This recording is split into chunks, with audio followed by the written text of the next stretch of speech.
Good afternoon, welcome to Art Basel Conversations. I'm very happy to see so many of you here. My name is Mary Spirito, and I'm the curator of the conversations, along with my colleague Annalie Graf. Annalie, where are you? Thank you, Annalie. This first conversation is blockchain and the art world, and I am very grateful to introduce our speakers, Simon Denny, an artist based in Berlin, Robert Norton, founder and CEO of Verisart in London, Kelani Nichole, founder, transfer, and director of the Current New York, and we'll talk about that. And then, of course, to welcome our moderator, Tim Schneider, who is the founder of Grey Market and also an art business reporter for Artnet and Artnet News. Thank you. Thanks, Mary. So first off, thanks to everyone for coming out today. We have the honor of being the only blockchain-based conversation at Art Basel, so we're all feeling very special right now. Ever, right? Yeah, right. First ever history being made right here in front of you folks. It's not the last. So before we get into the conversation, this may be repetitive for some of you out there. I expect that this is kind of a self-selecting audience to some extent. But for people who are really coming into blockchain for the first time, what we have up here is just a really basic overview of how the technology works. Figure that if you don't understand the basics of what we're talking about, it would be kind of like, I don't know, having a discussion about the value of indoor plumbing without knowing what an outhouse is. Just like, doesn't really compute. So, here are the absolute basics. I'll try to do this really quickly. If you start in the upper left, up there, the way that blockchain-based transactions happen is that somebody makes a request. It can be as simple as, I want to pay someone this amount of money. That request gets sent to a network of computers that are all running the same software to track a digital ledger. This is basically just a list of transactions that all of these computers are tracking together. What's important is that these computers are decentralized. Like, this is the key word about blockchain-based everything, really. So decentralized means that no one person controls all of them. They're not located in any one central area. Each one of them in this network is essentially separate but equal. Now, once this transaction gets sent to that network of computers, what happens is that it needs to be validated. It gets validated by those computers running basically they have to come up with an answer to a complex math problem. This is the crypto part of cryptocurrencies. It comes from cryptography, which means basically creating or disassembling a code of some kind. So the computers come up with an answer to this. They validate the transaction.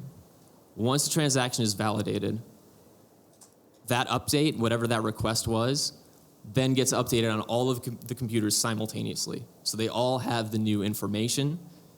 And then from there, what happens is that the validated transaction gets grouped with a bunch of other validated transactions into what's called a block. And the block then gets added to the ledger that all these computers have been tracking into a blockchain. When you do that, then you sort of complete the whole circle. And the advantages here, which we'll talk about in theory, are that the blockchain is completely decentralized. Again, it is incorruptible. If you try to crack it or you try to corrupt it in some capacity, there's sort of built-in protections in the network to prevent that from happening. So it's complicated. Hopefully you understand it slightly better than you did, but we'll get into the grid of it now. So there's been a lot of excitement about blockchain stuff. And I personally have been tracking technology and art for the past 13 years since I started working in the gallery sector. And it seems like there's something different about the adoption or the excitement around blockchain. So I guess my first question is why? Like, why is this so different than the way that technology tends to get received in what is traditionally a very late adopting sector of the world? Robert, do you want to start because you've kind of been in this space the longest? Sure. One of the obvious answers is follow the money, right? So last year, startups that were using token offerings in order to raise capital for their endeavors raised in excess of $5 billion. And that's 5 times the amount of money that venture capital put into startups that were not that were going through traditional equity financing. So there's this huge interest in funding new businesses that are using blockchains, whether they're permissioned or permissionless ledgers. And I think that's the first thing. And the second thing is that it's actually very difficult to separate blockchain and Bitcoin. The 2008 white paper was actually a Bitcoin white paper, electronic peer-to-peer payment system. And the rise in Bitcoin's price is again another evidence of follow the money. And so everybody became suddenly crypto millionaires, or maybe in some cases crypto billionaires in a relatively short period of time. And this has created a huge amount of excitement. And I remember from my first startup back in '99, there was similar excitement with regards to the growth of e-commerce. The reality was there was actually relatively little e-commerce back then. And if you remember in 2000, there were articles such as, "The e-revolution is shelved, and will Amazon survive?" And there was a real question mark. And now Amazon is on track to probably be certainly, if not the first, one of the first trillion-dollar market cap businesses.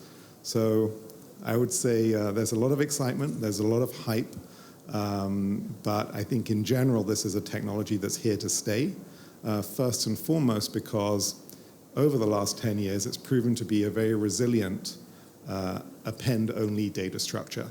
There has not been anybody that I'm aware of that has managed to go back in time and falsify an earlier entry into the most commonly used or known blockchain, the Bitcoin blockchain. And so I think that is interesting to people, and I think that's why governments take this data structure seriously, and why you're seeing so much activity at the startup level too. Simon, before I get your take on this, just for the audience, when Robert says append only, what he means is that the way that blockchains work is that you can't go back. They're designed so that you can't go back to earlier points in the ledger and change information. You can only update it by adding new information. So blockchains only ever get longer, or in the parlance of the industry, higher, I believe.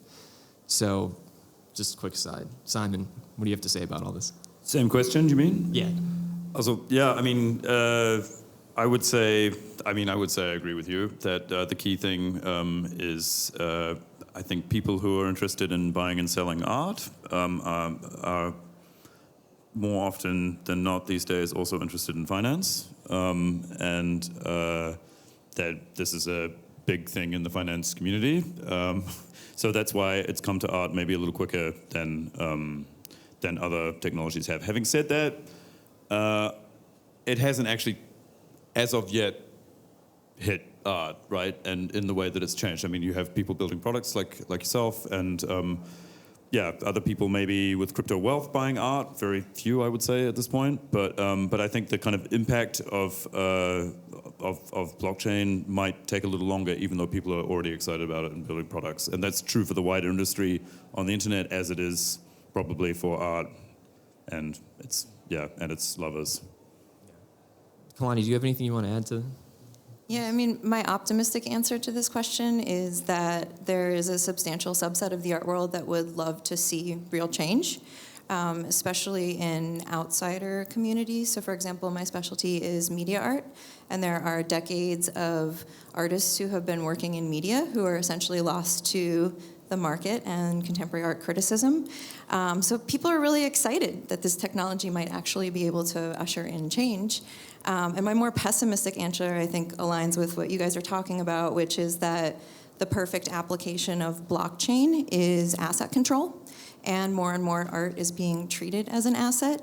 Oftentimes the art world does this where they look at another industry and try to apply a technology solution from that industry to art. So the classic example is what you're talking about with Amazon, and now we have all these marketplaces in the art world where you can, buy artwork. But when you buy an artwork, you're not clicking to buy that thing, you're falling in love with it. It's actually a different kind of transaction. It's based on relationships. So that model only has, limited success. And I think we're seeing this now with blockchain. And personally, in my opinion, there are sort of more interesting applications than asset control and other ways that decentralized technologies can make change in the art world. Yeah, I think that's a really interesting point, because what ends up happening, I think, with most new technologies is that they're not inherently used for any one thing. Like, you can use new technology to reinforce old systems, or we can use them to try to create new systems. And so just because there's an exciting new technology out there like blockchain doesn't necessarily mean that it's going to be put to really transformative uses.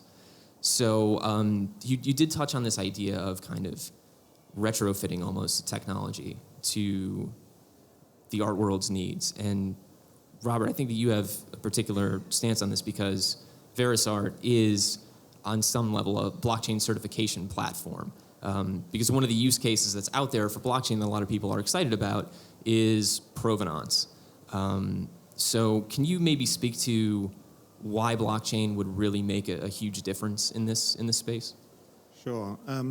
If you look at an object, an artwork, when it comes to selling artwork, there are really two things that are important. Is the artwork what it says it is? Is it real? And do I have the authority to sell you that? So typically, people will look at many different ways to determine if something is real, and it will depend on what the artwork is in question, from stamps to multispectral images to pigment ink analysis. Now, the question about do I have the authority to sell it is a little bit more complicated. It is a world of pieces of paper certificates, and stories, provenance, and registries, authorities that claim this to be true. We've seen the problems of that world with regards to artist foundations being unable to authenticate their own works. And what excited me about blockchain when it was first introduced to me as a technology was really this idea of digital carbon dating, that you could actually timestamp data and say that this happened at a moment in time. And when used by artists themselves, that becomes a very valid form of evidence for the future, and potentially helps protect them from fraudulent activity or unauthorized reproductions, and hopefully preserve value in the statements of those works. And the second thing is, because of the way the blockchain works, it's more than just timestamping. Of course, I'm just giving that as the reason why we were particularly interested at Verisart. The second thing is there are certain cryptographic signatures that are consistent with the transfer of the record. And so that combination of consistency of cryptographic signature and a chain of timestamps, I believe over time can really help determine what is a verifiable claim with valid evidence from an erroneous claim with invalid evidence. And I think it's interesting and valuable that you mentioned there specifically kind of working with artists on this and really starting it at the beginning of the process, because a lot of the conversation around blockchain provenance deals with auction houses as kind of a choke point in this whole process, which is very different from working with artists directly. I mean, auction houses generally are dealing with work that's being resold. So it's been in the marketplace for some amount of time. Sometimes it's been in the marketplace for hundreds of years. So either Simon or Kelani, either you, both of you, I mean, since you're both either an artist yourself or working with artists directly, can you maybe speak to that kind of dissonance in this conversation about blockchain and provenance?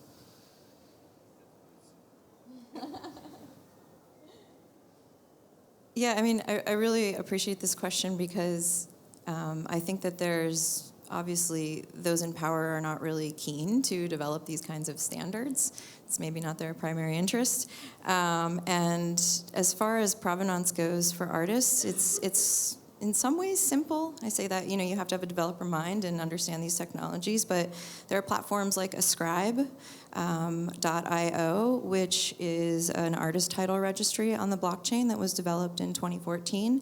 It's an open source product, and there's a fabulous UI. So these tools have kind of been out there and available. I see that people are rushing to move some of the old rules into this system, but the technology is poised to really rewrite the rules entirely. Simon, have you considered, given how much you kind of interrogate this whole blockchain ecosystem in your work, have you investigated that idea of actually using blockchain to authenticate your work or to record it or any capacity? To be perfectly frank, I haven't. And that's, when I first heard about blockchain solving provenance in art, I kind of came with a skeptical mind, because I was like, for a contemporary artist, provenance is not really, well, for me, certainly in a 10-ish year career, has not been an issue as of yet. Obviously, for those in the future who might be interested in my work, it might be more of an issue. And obviously, resale and auction is definitely something where provenance on a blockchain, I think, makes sense. But I'm not thinking about provenance so much. I guess that's also because I have other professional people working with me, such as galleries. But yeah, it's not something I've kind of dived into. I also found it, to be honest, a little boring because it's kind of like a database. And, I do make art about this stuff, but I make art about the politics and the social thing about this. So actually, like a list of stuff is a little bit boring for me. But yeah, not to... But I know it can be important in the ways that you've indicated, and obviously that you're working in. Yeah.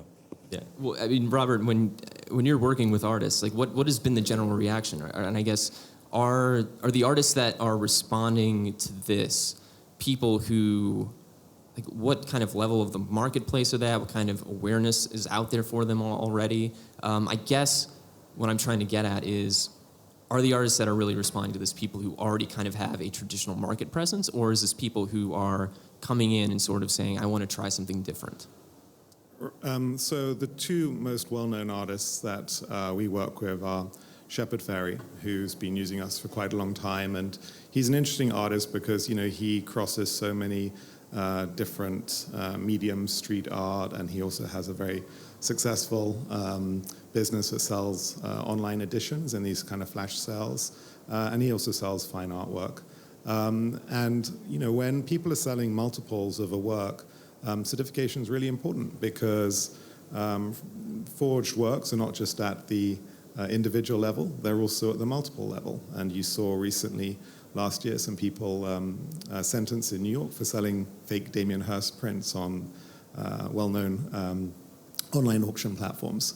And next week, we're announcing a partnership pilot project with eBay, and we'll be releasing works by Ai Weiwei, 3,000 works. And I think it's the first example of certainly that artist and maybe that organization too, bringing a blockchain record to the works that are being sold.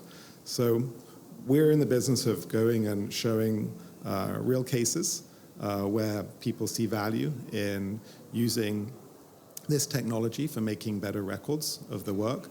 And I think it's most useful when those works are coming to the market for the first time, and specifically when those works are sold in multiples. And so that's really our focus. What I can tell you is that when we started the business 2015, we had a real difficult time explaining to artists what blockchain was. And I had to spend most of my time kind of talking through a slide like you just talked through, which I can assure you was really difficult. Yeah, it never gets easier, incidentally. Heads around. And I think we come a long way, but I also think that, as Kelani kind of points out, the really exciting stuff is still to come. And, we're at an infancy here. People talk about where we are in the sort of blockchain world. And I was at the House of Commons in the UK a few weeks ago, and there was a report, Art Market 2.0, blockchain and the financialization in visual arts. And in the report, they said, we're kind of like we're 1993 or around 1993. I don't know how many people here remember going onto the internet in 1993, but for most people, it really wasn't until 1995 when there was a pretty successful commercially available browser, Netscape, that people use to see web pages. It was actually pretty difficult before then. And I kind of think we're in a little bit of that sort of period now between, the promise of these decentralized protocols and then the reality of who actually can really benefit from them. And it's still, I think, largely a developer first world in this regard. Incidentally, I think I also read that report, and I think it's a very good summary and quite a balanced summary coming out of Oxford and the touring industry. Yeah. But it's a great read for those who are really interested in where the market's at right now in that space, right? What I really like about that report is it started by saying that blockchain is more than a technology. It is a narrative discourse that unites and divides people. Exactly. Which has been kind of one of the main focuses behind looking, when I started looking into the blockchain space and the context of why people were interested beyond art, also just in the world in blockchain, it was because of its compelling story. And I think part of what you were talking about in terms of the increase in value and kind of like overnight millionaires, that's again adding both to the narrative attraction as well as kind of other things. But yeah, that's a great place to start with that report. The fact that it started there rather than maybe some other more boring places. Yeah. Right, and I mean, this is again what tends to happen with new technologies, right? Like, people get excited about them, and all of a sudden, the very real difficulties and in a lot of cases, the very slow timelines to actually create change at volume or at scale get lost in the shuffle, and all of a sudden, you have people kind of on this gold rush towards what this new thing is going to be, and it creates unrealistic expectations and all that kind of stuff. So I kind of wrapped up in all this, I think, is a point that really warrants discussion, which is this idea that blockchain itself is a digital technology. That it doesn't necessarily have any inherent link to the quote-unquote real world. So there's always kind of a gap between the actual technology and what it's trying to track. And can you maybe speak to that? I mean, Kelani, maybe you can get into this a little bit more. It is one of these sorts of friction points that I feel like just kind of gets lost. Yeah, I think this is a fundamental question when you're looking at how to apply technology to anything. There needs to be a real problem in the world that you're addressing. And especially, I think, with decentralized solutions, you need to have some sort of tangible output. For me, if there isn't something that's really motivating, it kind of goes on the list, the dumpster fire list. So I personally don't think that making existing processes work slightly better is a very compelling use case for decentralized technology. We should be looking to add value in new ways. So one of the areas within the art world, for example, that I see a real need in the world is around storage. I mentioned before that there are decades of artists who are challenged to maintain and preserve their work. There's artists now working in new formats like 4K, which are huge and resource intensive. So this question of preservation grade storage, I think, is a real need. And that's going to address the legacy and value of a generation. Simon, do you have anything you want to add in on that out of curiosity? I mean, just because you and I talked a while back about this sort of, again, this friction between expectations and reality, and you've really kind of expanded on it to show if you follow some of these ideas, these kinds of utopian ideas to their logical endpoint, like where that puts us. Can you even just kind of summarize like that vision of where blockchain leads the world? I mean, I think I can touch on one thing that has come up already a lot, and maybe with that lens, and that's this word decentralization. And I think that's a really key word that is often claimed as part of the compelling narrative that blockchain comes with, both in the art space and in the wider tech community. And this idea that we live in an increasingly centralized world, that the internet has kind of become something where a few major stakeholders kind of control all the power and have kind of the middle, and that's not only true. I mean, I was talking about this idea with many technology people and blockchain enthusiasts because they see blockchain as some kind of a way to open that up and have more people own their data potentially because smaller liquidity packets can then be be somehow something where people can own and kind of monetize in a different way with different business models. But I mean, also what was interesting in the report that you mentioned was that regarding the art world, we're also seeing centralization, right? And the people in this room and in this fair probably know these discussions around the fact that certain galleries, larger galleries, consolidate power, and so decentralization is also something maybe that the art world is also looking for. And this is again why it's kind of a good narrative fit. But what the report said was something along the lines of. Very likely the provider for the future providers for this decentralized technology solutions to say Provenance would very likely come from one company. So while you kind of provide a decentralized solution for say storage, artist storage or Provenance or other types of things that artist industry needs, maybe the people that own these things will be kind of one group. And that's one major tension in the whole blockchain thing that always gets me mixed up, and maybe you have a better idea of this as well? Yeah, so that's the platform, sort of the platforming of decentralized technologies, but I think another alternative would be to produce solutions that can actually be put in the hands of people, and we can actually start to own our data, and we can start to maintain these networks and create meaning in those contexts in an entirely new way. And that's not something that a lot of people are successfully doing yet, specifically in the art world. Yeah, but I mean, also just the claim of decentralization in general across the kind of blockchain space is to be questioned. And I think defining a term of what decentralization means is very important in these discussions because, yeah, Bitcoin's decentralized in some ways, but it's actually like, for example, is extremely centralized in other ways. And I don't know if people have seen these kind of graphs of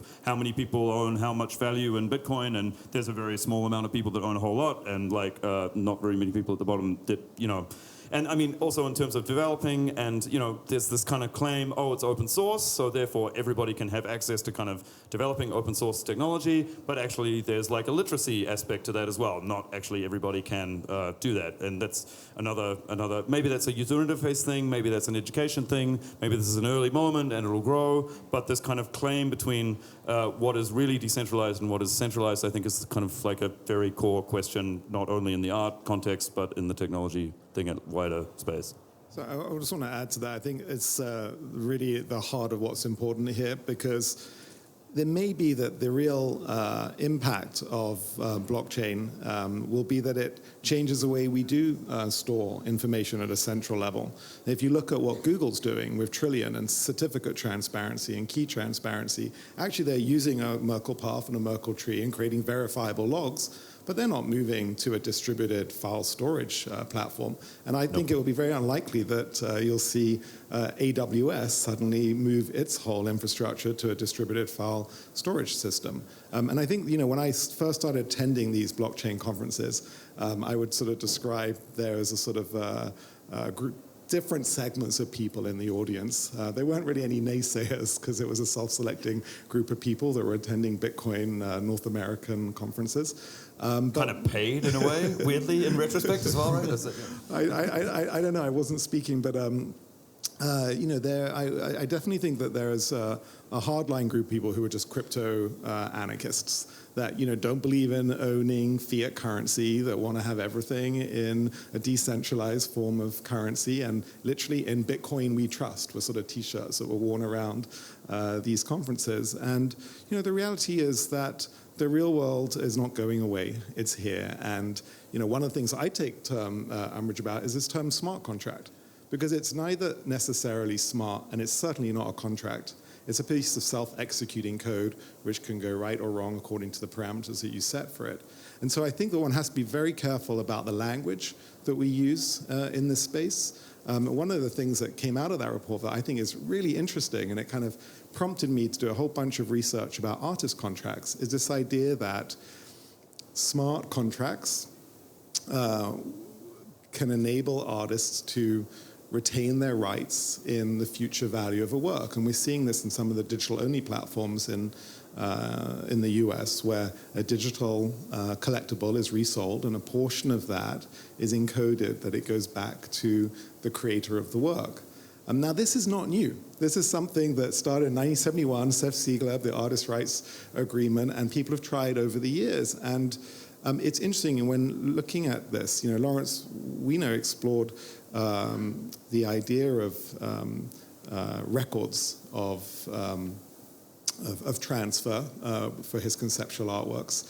And he deliberately didn't want to have price on it. It was just that Mr. and Mrs. So-and-so bought these collection of words, and his lawyer kind of kept that in a registry themselves. I bet he really regrets that right now.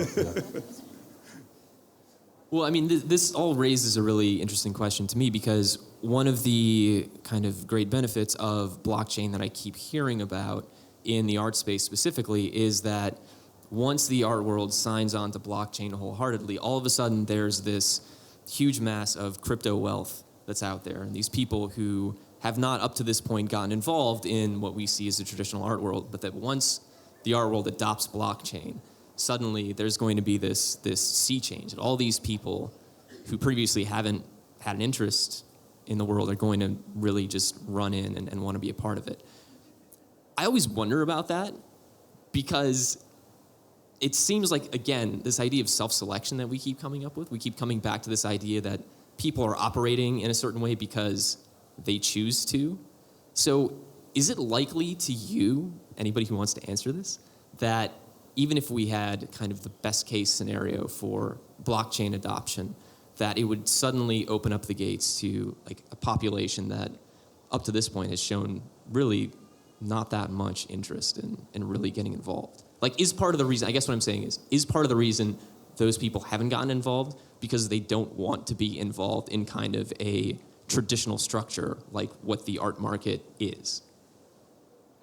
I mean, I think it's a marketing issue, to be perfectly Great frank. answer. Yeah, because I think some very smart people who build businesses early on the back of people interested both in art and crypto might crack that marketing question. And of course, as we all know, probably sitting in this room, art can be a very flexible and very creative asset class. And I think what people who are involved in crypto probably are very interested in, even if they're not necessarily interested in contemporary art, is like different ways financial packages fit together and do kind of funny things, especially if they're trying to avoid taxes, for example, or whatever. So one of the projections for the future of crypto and art is that you might have shares in an artwork, and there can be this kind of securitization very easily with certain types of infrastructures from within a blockchain type of solution. And so you might get kind of very quick liquid trading kind of bits of artworks and kind of shares and artworks going around. And at that point, if somebody's got way too much crypto because they happen to buy drugs in 2011 and forget about their crypto wallet, they might throw that in and put it in a different way through the financial system and not pay tax somehow or whatever. I mean, I think... Right. Yeah, right. Which speaks to this whole kind of divide for me, where it seems like, and Kelani, I think you referenced this earlier, the idea that so much of the interest in art and blockchain right now seems to be coming from people who, as far as I can tell, aren't really that interested in art. They're really just interested in the idea of finding another way to make money. And I don't want to be too harsh about that. Like I certainly am not skeptical of everyone who wants to connect blockchain and art. Robert, otherwise, I don't know how we'd get along. But I guess, do you feel like in the space right now, a lot of the interest is coming from people who maybe don't have the best interests or most sincere interest in art? Is that really where this is coming from, or are we just not being open-minded enough? Am I not being open-minded enough? Is that a false binary? That's like one question I would throw back at that question. But. Yeah. I mean, look, I started with Saatchi Online in 2009. I've been really interested in how you can apply technology to the art market.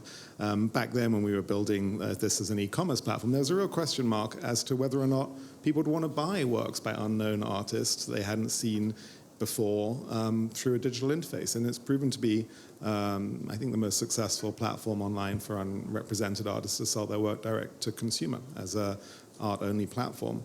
And then I did this business called Sedition between 2010 2013. We were one of the first platforms to reach out to artists to create digital limited editions, and for those to be experienced purely on a screen, iPad or connected TV. And today when you buy a Samsung Frame TV, it comes bundled with some of Sedition's content. And we did a fantastic job in terms of getting many, many artists. Damien Hirst, Bill Viola, Shepard Fairey, Jenny Holzer, about 100 or so leading contemporary artists that release works through the Sedition platform. In a way, this kind of question of audience disconnect, I know we sort of discussed this a little earlier, I think is a really valid one, because just because people are making money in one part of the world, and people said this about net wealth, they were like, hey, there are all these Silicon Valley millionaires and billionaires, and they're going to want to buy a lot of art. Actually, it's really difficult. And I was at FOG this year in San Francisco, and it's not nearly as active an art fair as something like here at Art Basel, Switzerland.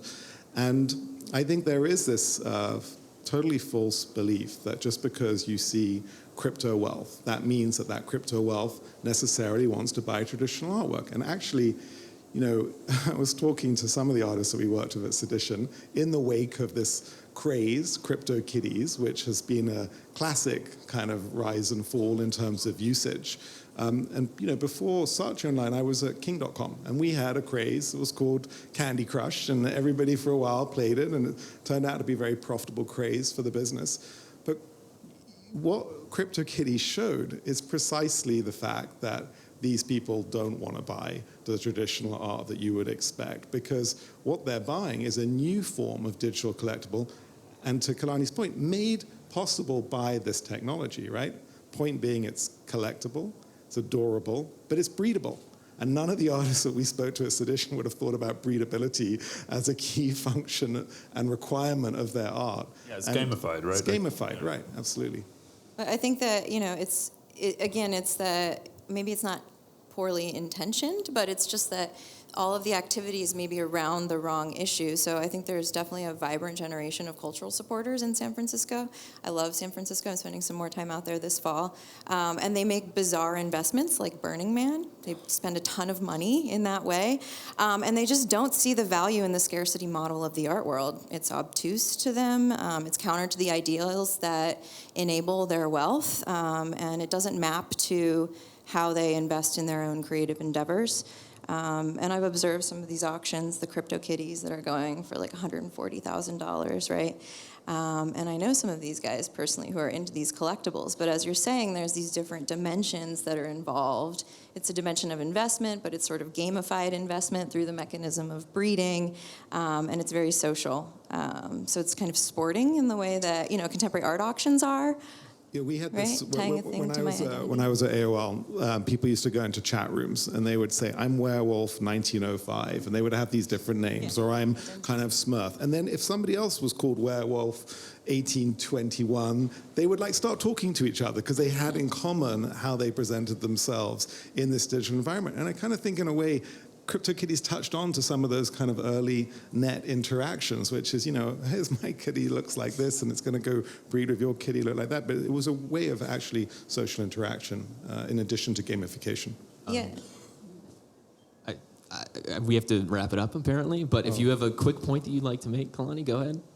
I think, again, instead of looking for a platform where we can gamify the way that we sell this kind of art, it's more about thinking about how these kinds of dynamics can be activated in a more meaningful way alongside the practice. And I think that's something that Simon does really successfully in his work. That's pretty sweet of you. Thank you. Yeah, no, I got flustered. No.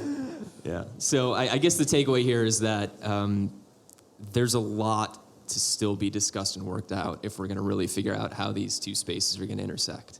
And I imagine that means that we may have some questions in the audience. So at this point, if there's anyone out there, do we have a mic? Okay. I just would like to mention the fact that the Weiwei project that's being done on eBay is a way for a not-for-profit to make money. So it's a public art fund project in New York, and I'm the chair of the board, so I just wanted to mention that because it's a way to use cryptocurrency to raise money because these aren't eBay projects, they're eBay for charity projects.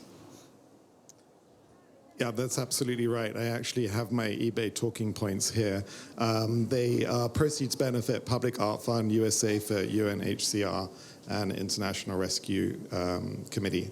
And there are 6 portraits of refugees that go on sale June the 20th, and limited editions of 500 each for $750 if you're interested in buying one. All right. So, anyone else out there who, yes. Right. Thank you. Obviously, given the context, you have spoken mainly about blockchain and contemporary art, but I wonder if there was already experience about blockchains and other sector in the art, modern and old master, if there has been examples of use of blockchain in these other sectors, or what you think can be the development of this relation in the future. I think our focus is on works that are coming to the market for the first time. I think there's a whole host of additional challenges when it comes to works that are already out there. But at the end of the day, we provide evidentiary infrastructure for people to make claims about these works. You're still going to have to go and do the work and determine whether or not these claims are valid. When these claims are being made by valid issuers or known authorities in a system, for example, an insurer or a gallery, you may have a higher degree of trust to those claims. And I think that one of the challenges will be, how do you reward good actors from bad actors in this space? But the example I often kind of give with regards to digital platforms in general is that they're never authorities, right? You can call yourself whatever you liked on LinkedIn. LinkedIn's not going to dispute your claim, but it's pretty good at showing what is a real claim versus what's not a real claim. And with us at Verisart and other businesses that are using blockchain technology to make better evidentiary claims, there's still work to do to make sure that people understand what those certificates say they are and how supported they are from the evidence that's been provided. Yeah, and I would just add to that no matter what the system is, in this case the system is blockchain, the product that comes out of it can only be as good as the information that goes into it. So no matter, I guess blockchain's usefulness, from what I can tell, for older artworks, whether it's modern or old masters or whatever, blockchain application isn't going to fix any problems that already exist with the information about those works. So if we have suspect provenance to begin with, running it through the blockchain is not going to change that. So something to keep in mind, I guess. Anyone else out there? Yes, over on the side.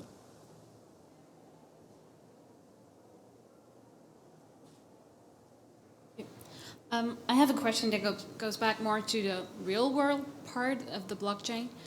What I often hear is like the mining problem. Like obviously this uses like so much energy to even process this kind of blockchain. And like who's gonna do that, and is this even feasible if this cryptocurrency is gonna be like a huge thing? And what's your opinion on that? So I do some client work. I also work in technology professionally. I do some client work with a company called Protocol Labs, and they're releasing a really interesting new product, which is called Filecoin. Or it's not really a product; it's a coin.